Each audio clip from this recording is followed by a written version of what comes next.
বন্ধুরা দেখতেই পাচ্ছেন আমার হাতে রয়েছে, দেখুন এক হাত পাকা লঙ্কা, পাকা আর কাঁচা। এই গাছটাতে কীরকম পাকা আর কাঁচা লঙ্কা আছে দেখুন।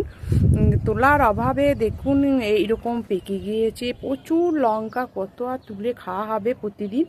আমি আজকে কিছু এইরকম পাকা লঙ্কা তুলে নিচ্ছি। এইরকম বাড়ির ছাদে আপনারা কম পরিচর্যায় এই লঙ্কা গাছের চারা লাগিয়ে এরকম লঙ্কা পেতে পারেন। এইগুলো অল্প স্বল্প বাড়িতে ঠিক পাওয়াও যায়। আমি বলবো আপনারা এরকম 2-4টে এরকম লঙ্কা গাছ অবশ্যই বাড়িতে লাগান। আমি আজকে আবার কিছু দেখুন এই লঙ্কাগুলো, পাকা পাকা লঙ্কাগুলো আমি তুলে নিচ্ছি।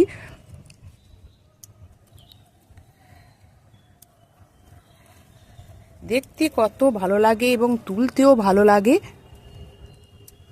সম্পূর্ণটা বন্ধুরা আমি গোবর সার দিয়েছি, আর নিম খোল আর সবজির খোসা পচানো সার এই দিয়ে আমি এই পরিচর্যা করি। তার সঙ্গে দিই একটু কাঠপোড়া ছাই। এই হচ্ছে গাছের পরিচর্যা। কত সুন্দর লাগে দেখুন। লঙ্কা সাইজগুলো প্রথমে খুব বড় বড় হচ্ছিল, তারপর ছোট ছোট হয়ে যাচ্ছে, কারণ গাছটার বয়স প্রায় 1 বছর হতে চললো।